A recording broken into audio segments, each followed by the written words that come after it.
Ted, I loved your performance, and what I really enjoyed seeing was Charles really just feeling so alive from being a spy. There's like a pure giddiness to your performance, and when he's learning like the basics, he almost feels like a kid again. How is it kind of imbuing your performance with that aspect? I love doing it. I mean, there's part of me that I don't think ever not want to be silly. I am. Mary once called me. I'm the whatever. Silly men everywhere love me because I am silly forever. It's I love how earned it was in the story. Here's a man who is shutting down his life out of loss of his wife. He just said, all right, that's it for me in life, and he shuts down. And then his daughter tries to get him out into the world, and whimsically he picks an ad in a paper that ends up putting him into a retirement home as the assistant to a private eye to find out and become a spy what's going on there. And he's so bad at it. And yet so delighted to be doing it. And I totally get that. It's like, wow, I get to be a spy. That's how I would be. I'd be a total loser as a spy, but I would be delighted at the idea of it. And I think you'd win people over too, just like Charles does in the show. And Michael, what really impressed me about this show was like this is so funny, but you really captured the heart of the mole agent, the documentary that kind of inspired this.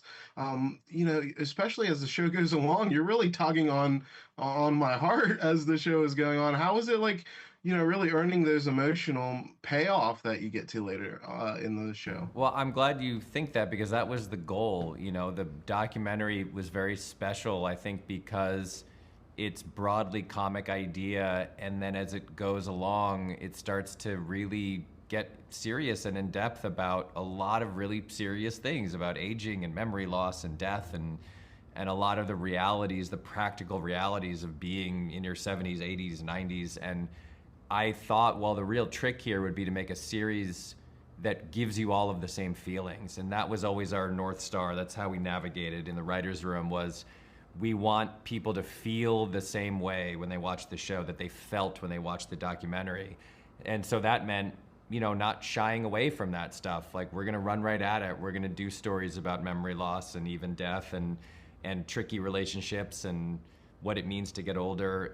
I think it wouldn't have been a faithful adaptation of the documentary if we hadn't run right at all of those really serious subjects, even while trying to be funny.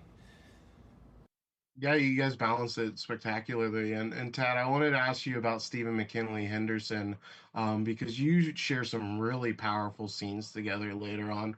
What stood out about him as a scene partner? You guys are brilliant He together. is, thank you. I agree.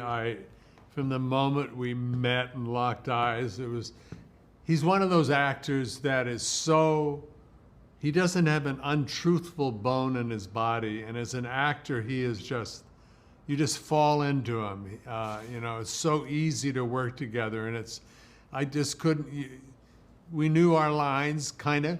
We knew our lines, and then it was just, where are you going to take me, buddy? I have no idea where we're going to go, but I so trusted him to be real and human, and it was just it's one of those. He's one of those actors like when you play tennis with somebody who's way better than you, your game ups, and he was that way. You just get better working with Stephen.